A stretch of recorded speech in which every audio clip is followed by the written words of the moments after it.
សមាជិកគណៈបកសង្គ្រោះជាតិប្រាជ្ញាផ្នែកវិទ្យាសាមគ្គីក្នុងនានាសង្គ្រោះបម្រើការពារកម្ពុជាខ្មែរព្រមគ្រប់គ្នាទាមទារសិទ្ធិសេរីឯករាជ្យបូរណភាពអធិបតេយ្យខ្មែរប្រស្រីបដូរផ្ដាច់ថែរក្សាមិនឲ្យបរទេសឈ្លានពានមកត្រួតត្រាសម្បត្តិដូនតាធនធានជាតិខ្មែរ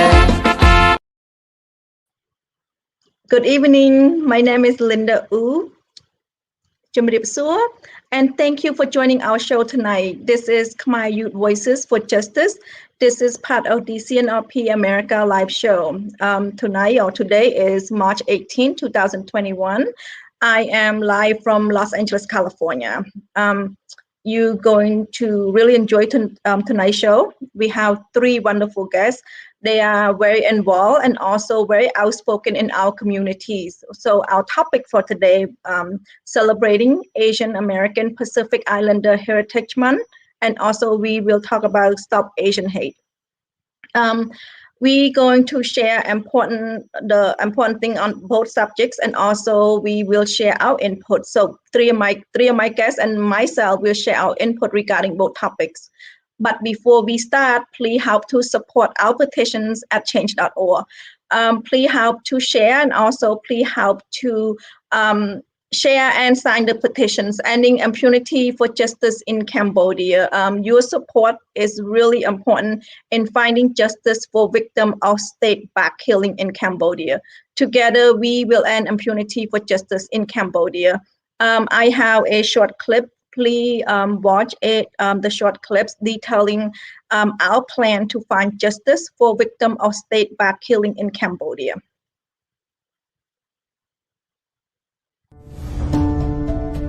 តើយុត្តិធម៌ឬនីតិរដ្ឋភាព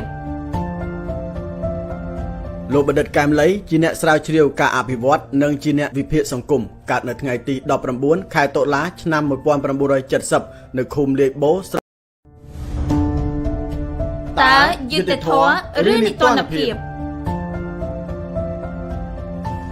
Between 1975 and 1979, the green rice fields of Cambodia became the killing fields of Cambodia.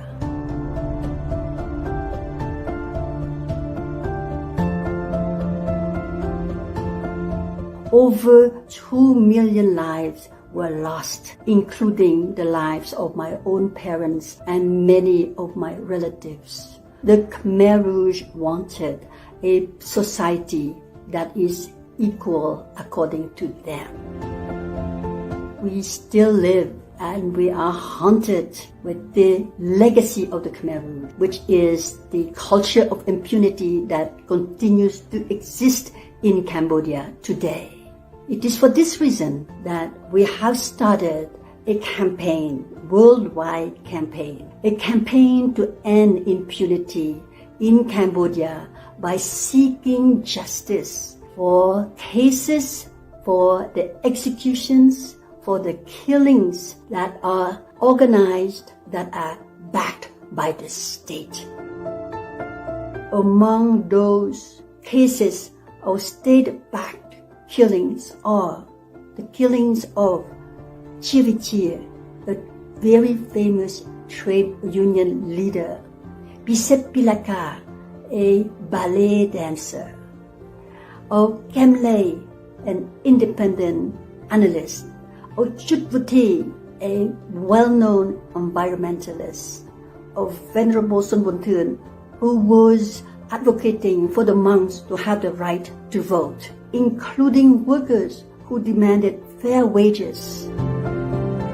The campaign will also advocate for governments that are members of the United Nations to put pressure on the government of Cambodia to conduct independent investigations by using universal tools such as the UN Protocol for Independent Investigation. The campaign will also advocate for governments that believe and want to protect universal human rights to impose sanctions on the leaders of the government of Cambodia who are implicated in these state-backed extrajudicial killings. We ask you to be with us, to support us, to be part of a campaign to end the culture of impunity in Cambodia and to find justice for those who have been waiting for justice for their loved ones killed by the state. There cannot be real peace unless there is justice. There cannot be justice unless there is independent investigation. And then to take those cases to an independent justice system. Join us by signing on this petition. Thank you.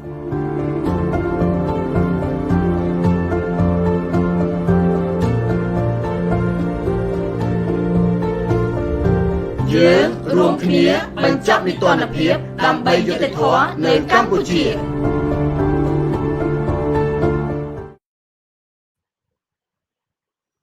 Welcome back. Please help to support our petitions at change.org. Until now, there is no perpetrator have been brought to justice.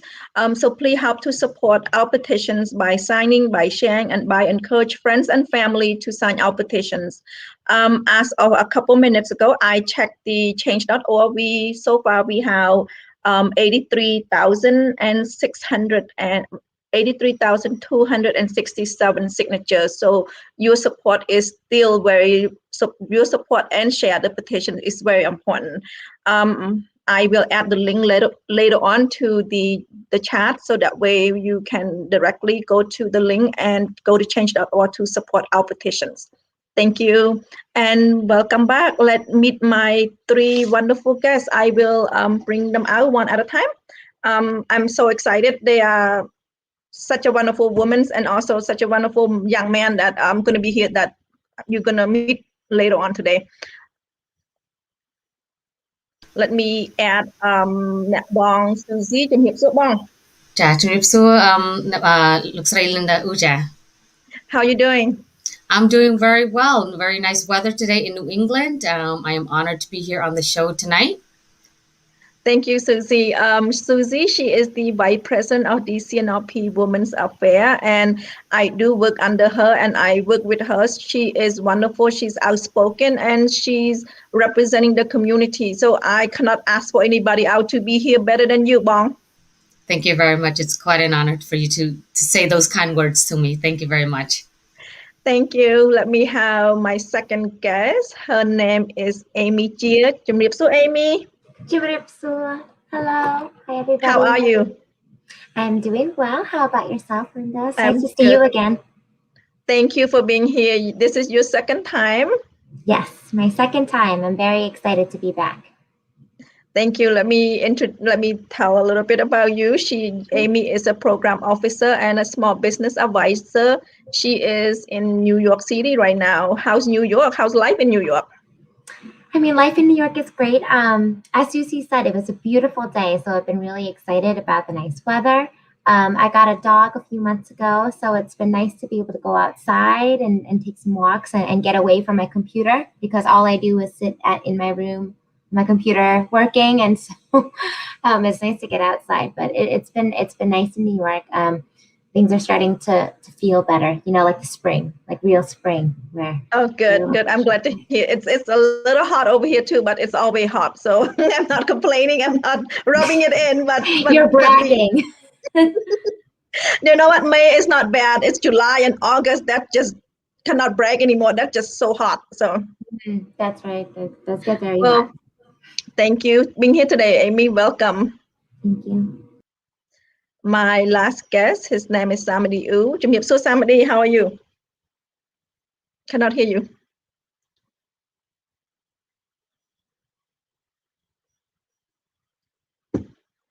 Oh, here. okay, I'm sorry. Okay. Hello, Bon. How are you today? I'm good. How are you doing? I'm fine, thank you. Yeah, my background start blurring. I think I need to fix those it. are not flying his background. It just the picture just looked like that. Yeah. How you been? Well, I'm fine, thank you. And you?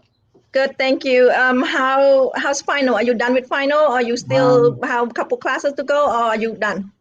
Still one more to go, one more finals, and then I'm done on Thursday. Yeah, busy.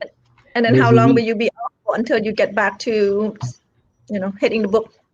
I'm taking summer classes, so there's no break. On the 20th, I'm on the 26th, I think. I'm going back to school again. Oh, good. Okay. Thank you, Sam, for being here. Oh, she's lagging.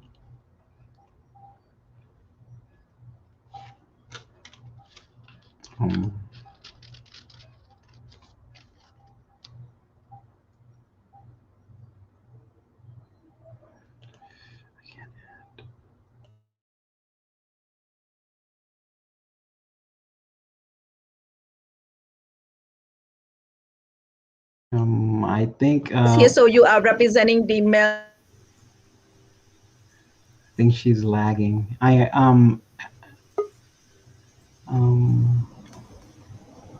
Sorry about that. You have two pictures on the screen, Bong. I do. Yeah, you want on. Yeah, now everything is normal again. Okay. Yeah, there we go. Thank you for holding the fork today. Okay, our first topic would be celebrating AAPI Heritage Month. It's May is Asian American Pacific Islander Heritage Month. Basically, during the month of May, the United States recognized the contributions of Asians, American, and Pacific Islander to the history and cultures to the United States. May. It's the whole month. May is Asian American Pacific Islanders, the AAPI Heritage Month, a celebration of Asians and Pacific Islander in the United States. It started on 1977, so it's observed on May 7, and then let me see. It commemorates as first proposed in 1977 to observe the immigrant of the first Japanese to the United States, which is on May 7, 1844, and the completions of this transcontinental railroad constructed mainly by Chinese immigrant workers, and that is in May 1869. That's how why we celebrate the Asians Pacific Islander in May. So how is everybody doing with this topic? Very proud and very comfortable about it. Okay, let's start. What does it mean to you, Bong Susie? Let's start with you. What does Asian American Pacific Islander? So as I would like to specifically speak about on behalf of as Cambodian American.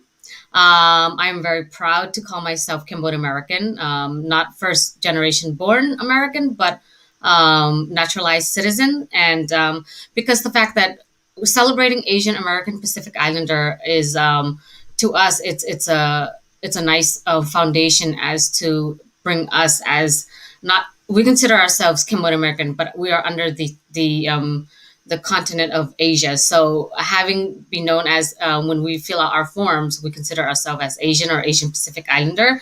And being proud of where you came from is one of the things that I've always embraced in our community, in our culture, and with our younger generation. Just being proud of just being Asian Americans and just being Asian Cambodian American is something that we need to embrace and continue to embrace, and we do not want to forget that. Thank you. Just being proud of who you are. Yes.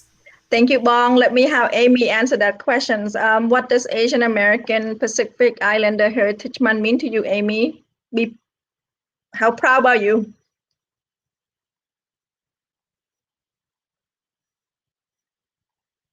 Amy, unmute yourself. Sorry. I was just going to say I'm very proud. Also, just like everything Susie said, I'm very proud. And this is a great month because it just calls attention to the amazing contributions that we've made to this country as so many different groups of Asians, Asian Americans, Pacific Islanders. And I also think that it's a time for us to really relearn our histories and our cultures and our family stories, which I think is really important. And I think it's just a time to celebrate joy. There's a lot. Obviously, the second part of our show is going to be about something that's very, very sad and tragic, but there's so much to celebrate: our culture, our food, our music, our traditions, just the little things that you do with your family. We had Cambodian New Year last month. So I was really bummed I couldn't be with my family in Massachusetts for that. But there are so many things that bring us together as a community, and so many things that make us unique too. And I think that having a dedicated month to recognize and highlight all of those things is just really special. So I think it's really important to celebrate these contributions. And hopefully we'll be able to get into the reasons why we think it's important later. But just like Susie, I'm very proud Cambodian and Chinese, and just to all of my Asian brothers and sisters. I'm just really excited. And then just one more note too. I also think it's important, as I've gotten older, to learn a little bit more about the distinctions between Pacific Islander and Asian too. I think that is something I'm learning more about myself.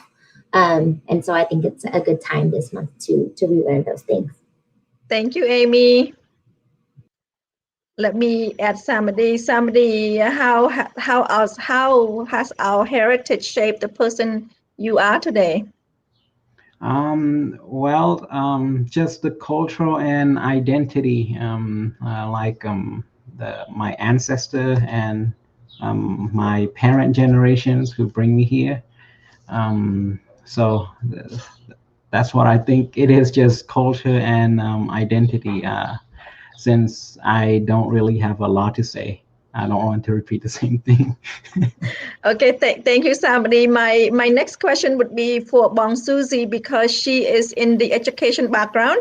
I myself have never celebrated. I always heard on TV that May is Asian Pacific Islander Heritage Month, but beside that, I don't go to any city hall to come, to participate, or I don't think I see any event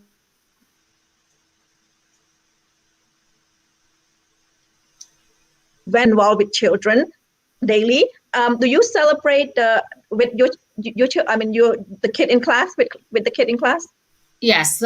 So the school that I've been working in for the last 20 years is that we embrace diversity and we celebrate diversity. And one of the things that we celebrate in the school is that because especially in Lowell, Massachusetts, we have about close to 30,000 Cambodian Americans living in the city. And there are there are Laotians and Vietnamese, and we have Nepalese, Indian, and other Asian and South Asian in our community as well. So with the especially celebrating AAPI, or Asian Pacific Islander, especially in the month of May, our school would normally conduct or host an assembly, which our students, the children from a different age group, so considering from K1, that's preschool, all the way up to 8th grade. So each grade level, we would have a lesson teaching our kids about a couple of other countries in Asia where so they would either come up with a poem or read some kind of folklore in whatever country that their homeroom classes have decided on. So celebrating that is just basically teaching other children and other ethnic backgrounds to understand who we are as a community and who we are in terms of what part of the Asian, what part of the country that you are from in Asia. So especially in the school where I'm teaching, is that majority of our students are Cambodian or children of Cambodian backgrounds, and we celebrate Cambodian New Year in our school, and we also celebrated just basically it's recently. So here's the thing where I wanted to bring up is old Khmusrai Amy just mentioned that Cambodian New Year. So in April, our school, every year, we've been doing this for many years, is that we teach our students, our kindergarten students, to sing the Nokoriet. So basically that's the Khmer national anthem for Cambodia. And so these are children of different backgrounds. They learn very quickly how to sing the Khmer national anthem, and every April, the second week of April, where we would bring them to Lowell City Hall, and we would raise the Cambodian flag to symbolize the Cambodian New Year and to celebrate Cambodian New Year. So that's the one thing that we in our school celebrate, is that Cambodian New Year, and it plays a major role into our diversity and basically just having assembly in the school is one way to. Food is the one thing that our children love to bring in every celebration that we have, but especially during the Cambodian New Year's, like our Cambodian parents are very generous, as you all may know that we are known as the egg roll people, so to speak. But so we have pad thai, lo mein, egg rolls, and fried rice. Those are the staples, basically to celebrate the New Year. And every time Cambodian New Year comes around, other family members would always ask us, can we bring in this? But due to COVID-19, that have been, haven't been celebrated for that reason. But hopefully by next year or the year after, we'll be able to celebrate that again with our family. But again, in our school, where we do embrace and celebrate Asian Pacific Islander. And last year, our school did a virtual celebration of that, in which we go to I know local Savan Khan. He's also one of our musicians in the city of Lowell, where we go around and videotape and just basically teaching them some musical instruments as to what is it that symbolizes about our culture, who we are. And so those are the main things that I want to bring out, is that celebrating Asian Pacific Islander is just like what Queen Amy just mentions, that just learning our heritage, learning who we are, learning our family background. And majority of the kids here that are born here, they don't really know a lot about our culture, because our family who were refugees, we don't have that time to really talk about our history in terms of music, in terms of our culture, as in like dances and the food we eat, and where are some of our family originally from. So the things that we want our next generation to understand is that learn the history, speak to your parents, speak to your grandparents, and learn your background. And that's the main reason why I think Asian Pacific Islander Heritage Month is the staple is just to making sure that you learn who we are, our history, and why we're here. Why are we learning this? Why are we studying this? So yes, that's celebrating it, embracing it, and teaching the history behind it, behind who we are in terms of Cambodian Americans or Indian or Thai, is very important. So thank you very much. Well, thank you, Bong. The kids are very lucky to have a teacher like that and to have a community like that. Not many people. I mean, not many people in the U.S. have the teacher and also have the community surrounding them teaching Cambodian culture or Asian culture. And so the kid in your school is very lucky. Thank you. Thank you, Bong. Amy, you working, right? Yes. Do you do anything at work? Do you do anything at work to celebrate, or does work acknowledge that May is Asian Pacific Islander Month, Heritage Month? Yes. So my company is called the Low Income Investment Fund, and they have taken a strong stance on racial equity and have actually centered it in their latest strategic plan. And I'm actually the coordinator of the Social Justice and Racial Equity Committee at the company. So we are always having different events at work. And yes, we are acknowledging AAPI Heritage Month. I believe it was like some of our executive members sent out a whole bunch of lists of here's books, here's movies, here's documentaries, here's podcasts, here's something that you should read now, here's contributions of the Asian community in California, because my company is based in San Francisco.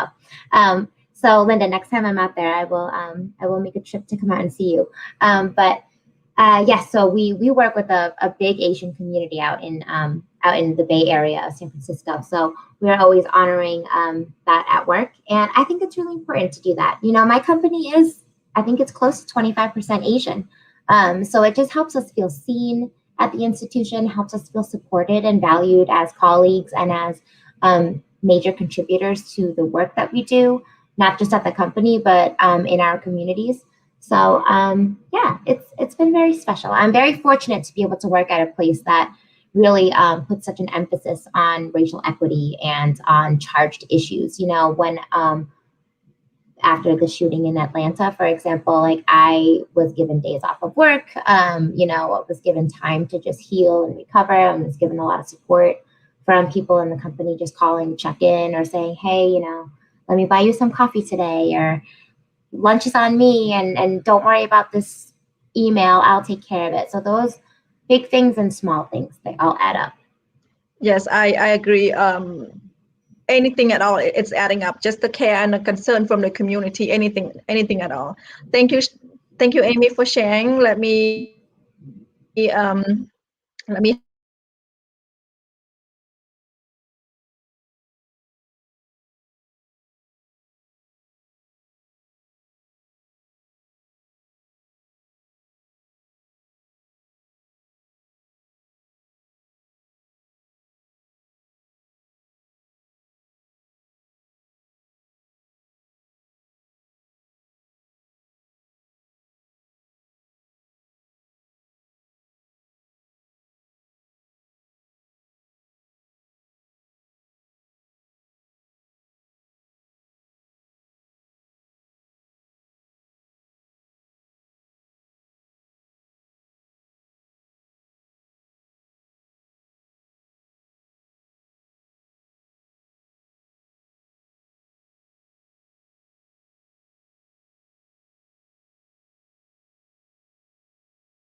Somebody, can you hear me?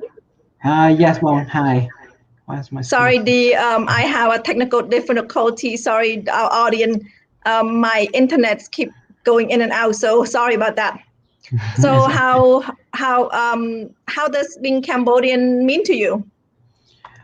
So being Cambodian is about the cultural perspective. I'm proud to be Cambodian, because my dad generation and my uncle generation, they don't have it easy like me, where they have to go to school and receive education. They have to work hard in order to provide me and my brother to go to school and receive education in the US. And they supported me through my educational career. And for AAPI, what it means to me is just this month, just to reflect on the issue on anti-Asian hate as we see currently due to COVID, and what we have to do to deal with that issues, and the effectiveness to solve those issues. Yeah, so that is my opinion. Well, thank you. Thank you, Sammady. Let me add all our guests back on.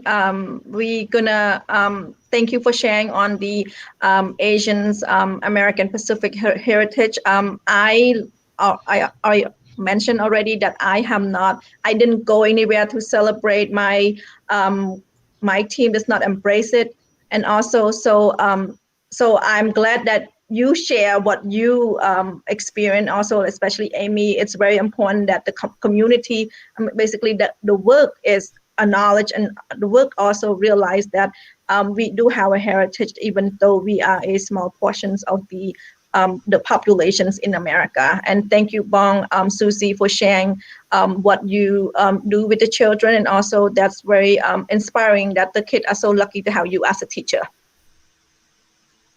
Thank you. Okay, let's go back. Let's go to our second topic. Lately, our Asian community has experienced an uptick in hate incident, and it is important that we need to feel safe and we need to feel supported. Let's talk about Stop Asian Hate. I know Amy been here before. to talk about that. Let me start with Amy, and then we'll move on to Bong Susie and then to Sammady. Let's start. What is Asian hate, in case our audience wasn't here last time? Sure. Akun. So I'll try to be quick to describe it. Asian hate or discrimination and racism against Asians is not new, but I think we're seeing an uptick and a rise in violence, violent crimes, hate crimes, and discrimination, verbal and physical assaults, even murders against Asian Americans, against Asian immigrants, against Pacific Islanders, against people who just look a little bit Asian. Those crimes have skyrocketed over the last year. And I think it also had a lot to do with having a president, as well as many numerous elected officials and other influential and very powerful people calling COVID-19 the China virus and the Kung flu, and perpetuating anti-Asian sentiments, which fueled hateful and racist and xenophobic culture and environment that we just couldn't kind of get ourselves out of. And whether people meant to do it on purpose or not on purpose, they started to associate, a deadly virus, a virus that killed over 500,000 Americans, a virus that killed people's relatives, people's friends, a virus that caused an economic downturn, which led to people losing their jobs and losing their homes, and completely upending our entire way of life throughout the world. People started to blame that on us, and they started to scapegoat us for that problem. And, there's a lot of anger that's very real, and a lot of anxiety and grief that's very real, but it's been manipulated and people have been misguided. And so I think we're just seeing people reacting to a pandemic that had failed to be managed properly. And we just happen to be at the other end of that hate. And, I'm grateful for the Stop AAPI hate organization that, started to track these I think they started in March or something of last year, 2020. They started to track and respond to hate crimes and violence and harassment. And they've been gathering a bunch of data, which we've been able to use, I feel like, in the last few months to really say, hey, people aren't just being dramatic outside. This is a real problem.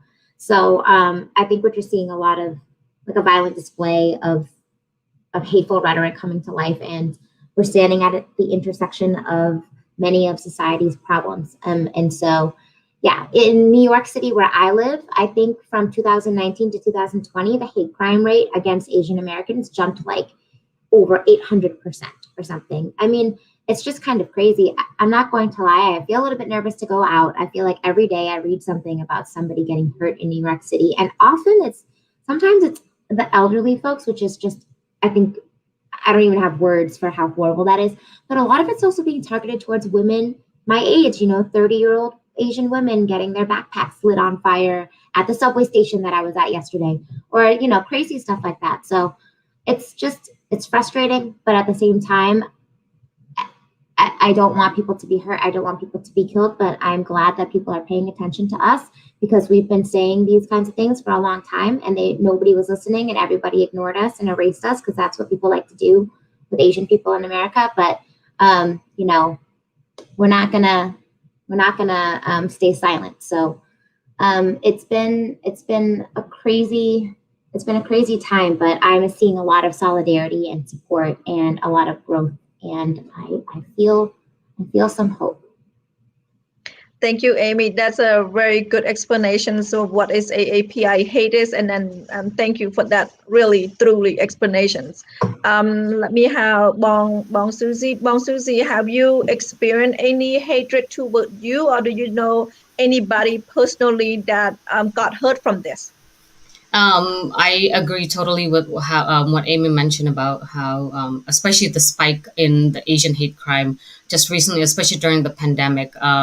But growing up in this country, Asian hate has always been in our community, in our city, and in the United States. Because growing up here, we were always been targeted because the history behind as to why me personally can speak on behalf of that is that our Asian Americans, especially specifically Cambodian Americans, we were always taught to be very respectful.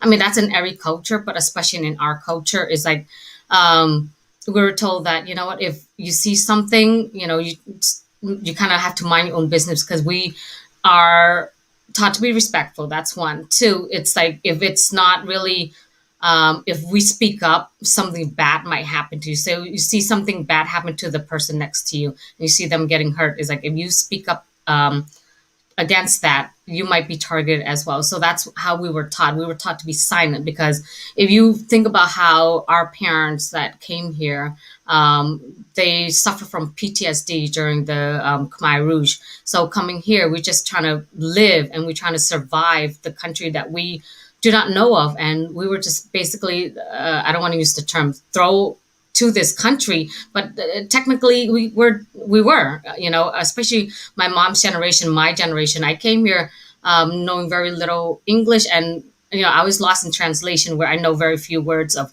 English and very few words of Khmer. So Asian have always been targeted since growing up here in America. But the fact that we were taught to be silent, and this is the time where we no longer stifle by the society, because you know what, we are well educated now. And even though our parents, you know, in our parents' generation, they were taught, you know, we have to stay silent, but we can't, because when you see injustice happening and silent, and especially knowing that a lot of the crime that I've noticed so far that has been reported. I thank you, Amy, for bringing up that younger generation or the younger Asian Americans have been targeted. I wasn't really aware of that, but I know that with all the older folks that are being attacked, because you know, when they're being attacked, you have to imagine, this is happening to your grandparents, your mom, your dad, and you know, your aunts and uncle, and it's not right. And just seeing that, and it's time for us to speak to our legislator, to speak to our local elected officials, to say, you know what, this is enough. We've been targeted for so many years, and our parents came here, you know, suffering from such a traumatic situation during their time, fleeing from a war-torn country. I mean, not speaking from the Cambodian perspective, but I know Japanese people come to another country. It's not because they wanted to, it's because they're fleeing from something that they have no control over. So just like us, we have no control over the war that's happening over in Cambodia in the 70s, and they're coming here now is just to survive. And the one thing that it really touched me to the core is that seeing a 78-year-old woman being attacked, or you know, someone who's in the 70s. I mean, think about my mom's age. She's in her 80s and she's getting attacked. You have to imagine that it touches to you personally, because you're seeing someone who are so weak, or so they're not intimidating. Why? How could you have the audacity to attack someone who's your grandparents' age?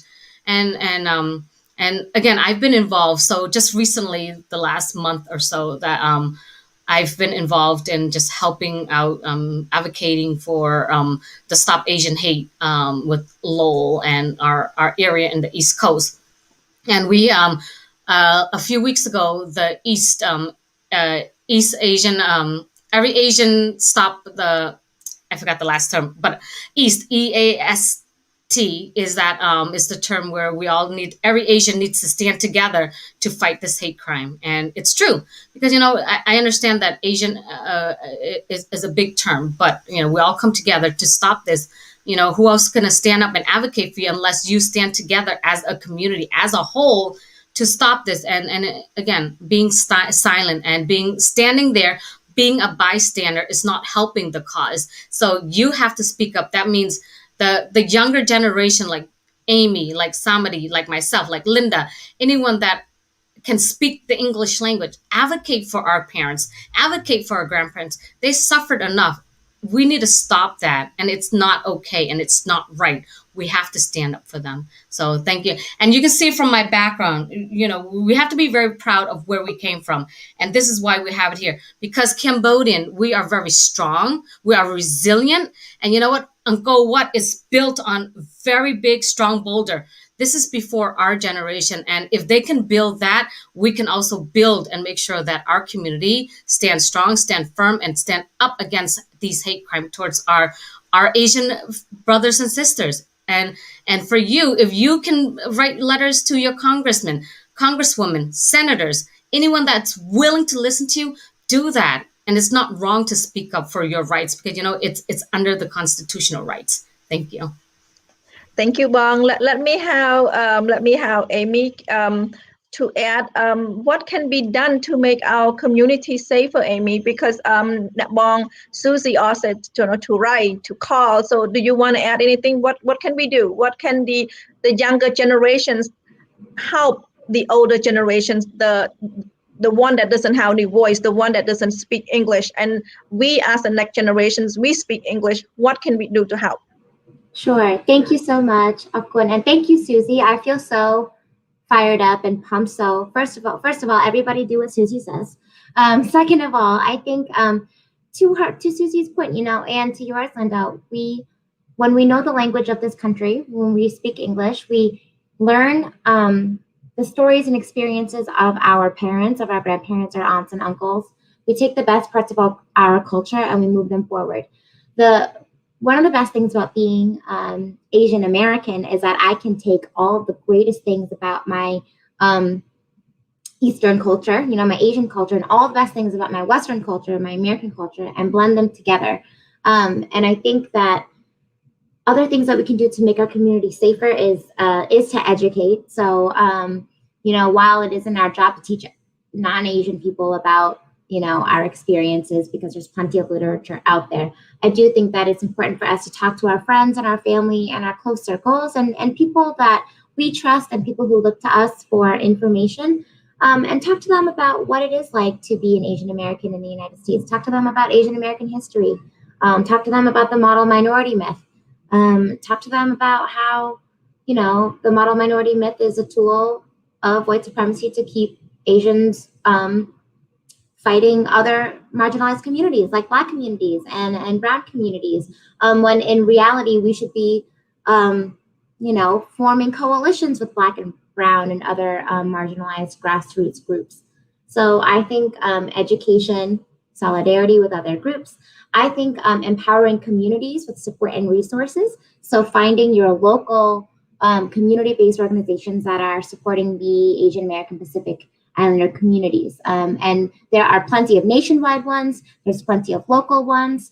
There's plenty of ones dedicated towards women or ones dedicated towards education for children. There's so many different ways that you can support local organizations who are doing really, really great work. I work with an organization in Maine called Unified Asian Communities, and we do really community-based things. Like on Sunday, we gave out groceries to 50 families. Many of them are Cambodian families. And we went and gave them some bai and gave them some satmon. And, so just find your organizations that are doing that kind of work and support them. Speak up, demand to be counted, demand accountability. Like Susie said, our grandparents, our aunts, uncles, and parents came here and they just had to survive. And I had the privilege of not having to fight for my life, really, to live here. So I can use the rest of my energy to advocate for them because that's what they deserve.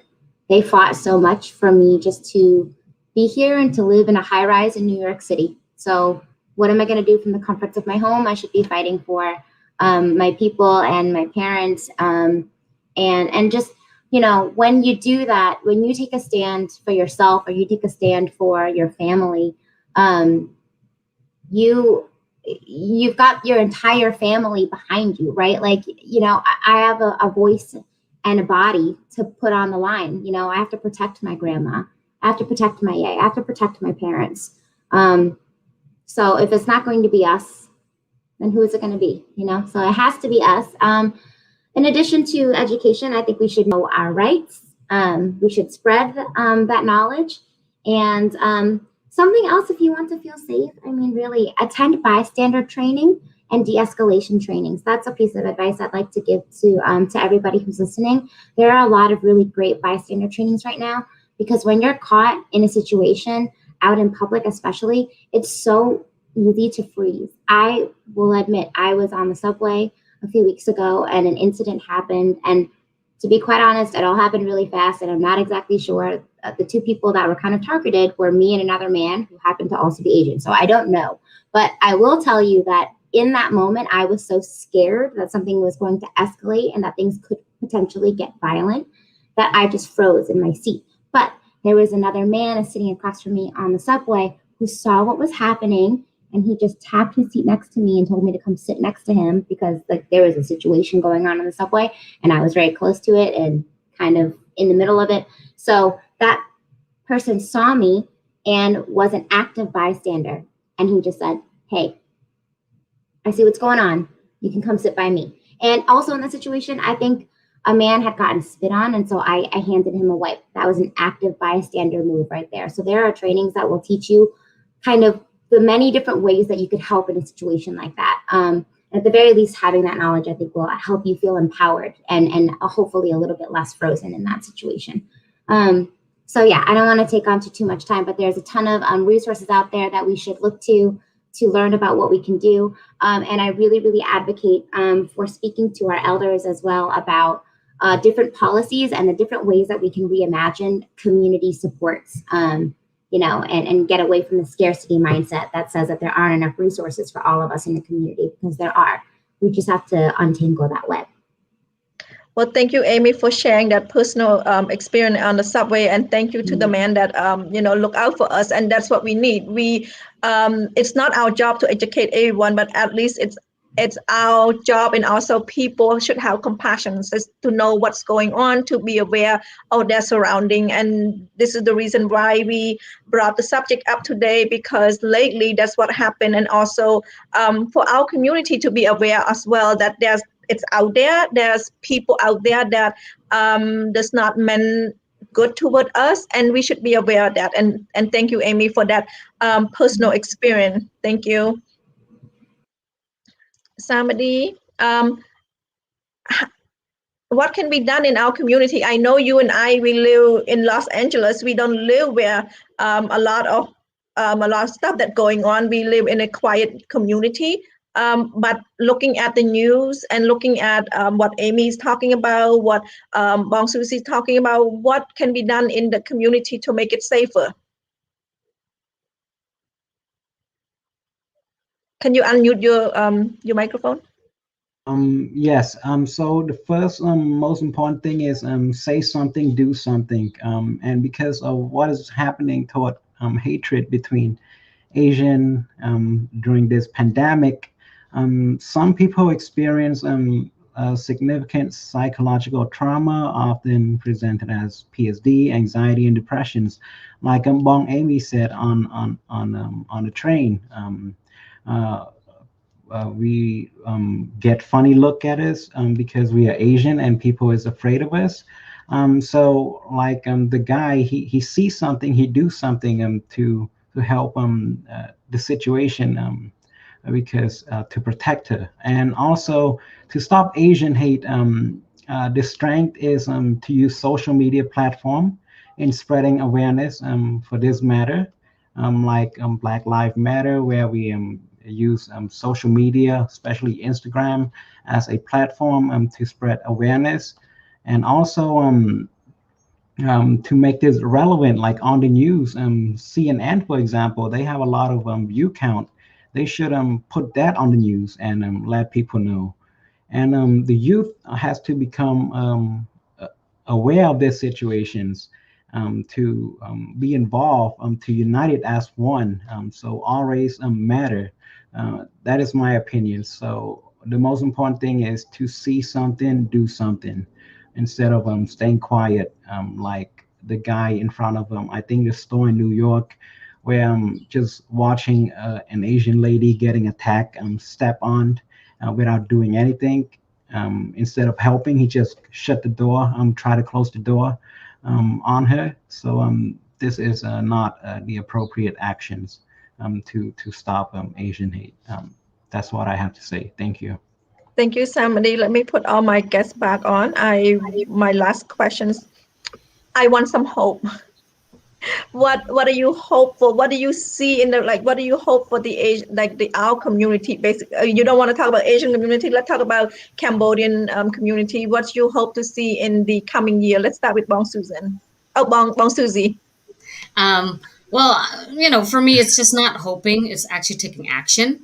We can hope, we can dream, but if we don't take action into it, then nothing, you know, we cannot get anything done, you know. So I would love to see, again, you know, for me, it's seeing that putting the two generations together and you know, start educating people. And educating people is the most important thing.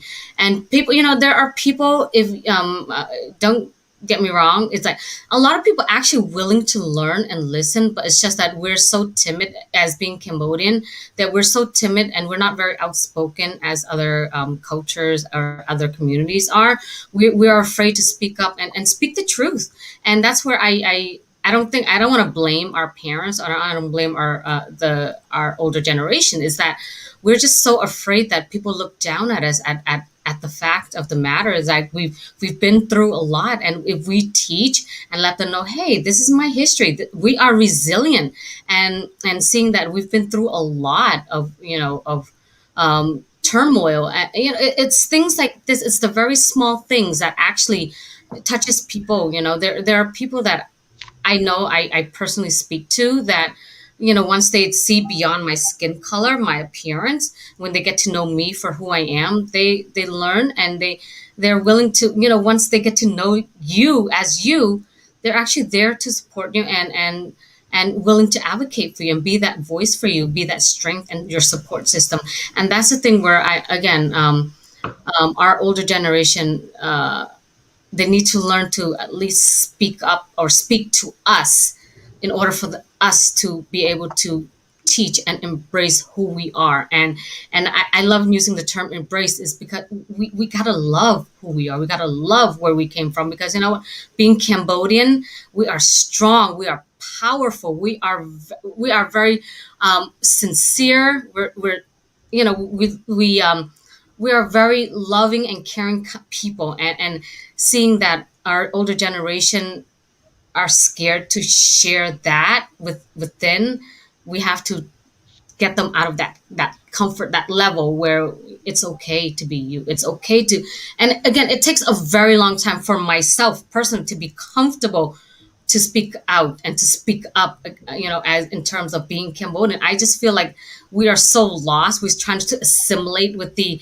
American culture, and we kind of push back of, you know, our strong, you know, heritage. And that's where I want to see. I hope that one day that, you know, what we do now play a major role into our grandkids, our children. You know, that's my hope and my dreams, and it's coming really close. If Sammady, Amy, and the younger generation are willing, what you guys do today, I am very honored to be here with you, to be on the panel with you guys now, because you know what, you guys are going far, and the way you speak right now, it gives me goosebumps, because you know what, I can kick back later on. I can retire from CNRP and I can retire from advocacy, you know, but because of you guys, your voice, it matters.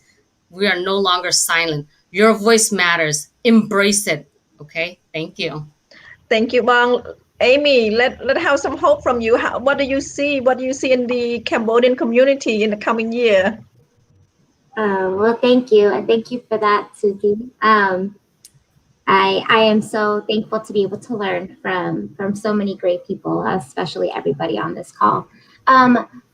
I see a lot of hope for us in the future. I see a movement that isn't stopping.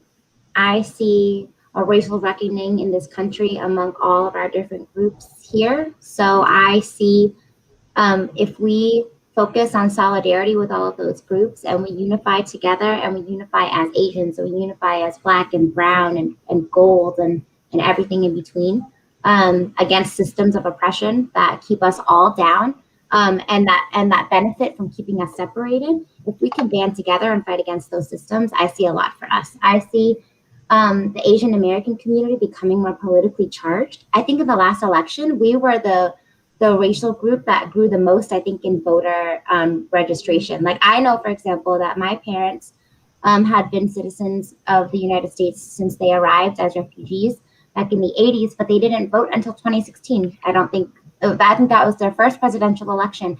And then I got them to vote in the midterms after that. So not only did they vote in the general, then they voted in the midterms. And that's just going to keep happening because like the younger kids, we are just, there's so much information at our fingertips. We're on social media, we're learning things about each other, we're sharing, just like Sammady had said earlier, we're on our platforms and we're finding our voices.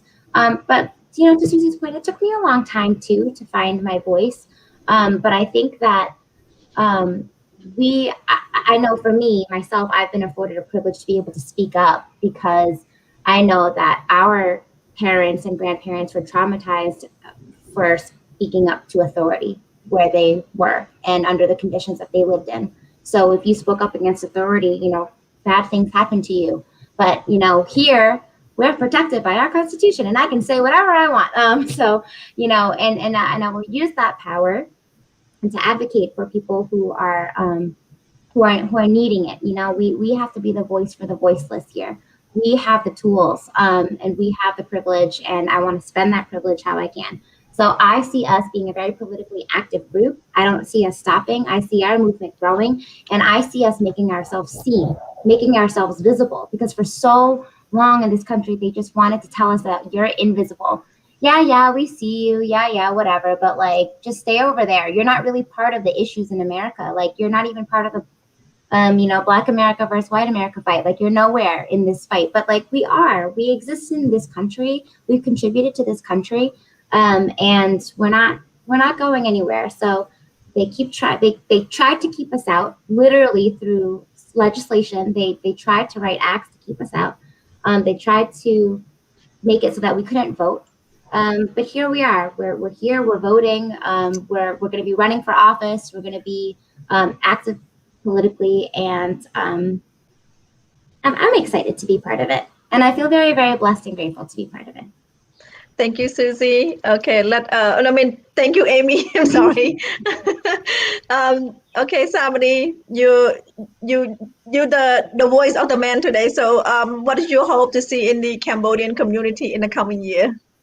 Well, I believe Cambodian community still afraid to step into the political playground because we have a lot of Cambodian that live in the U.S., but only a small majority of us join the involved in a political movement like CNRP because they believe in their opinion politics is very scary, for example, because they used to live like Bong Amy and Bong said that they afraid because they used to live in the environment of Pol Pot. They're afraid to speak up. So I believe it's time to speak up as an Asian community, to stand as one, and as Cambodian, to be involved in politics without being afraid because we live in the U.S. And also as Cambodian, we should also speak against Asian hate and speaking up about our own experience during the Khmer Rouge and tell people around us to let them know and spread awareness, coming together as one. So starting a campaign. So that's what I believe can help stop Asian hate. And as Cambodian community, we should be united as one and involved more in politics. Thank you. Thank you, Sammady. Let me tell Bong Susie, you are not going anywhere. We need your wisdom. We need your expertise to guide us. So you are not going anywhere. First of all, you're not running away.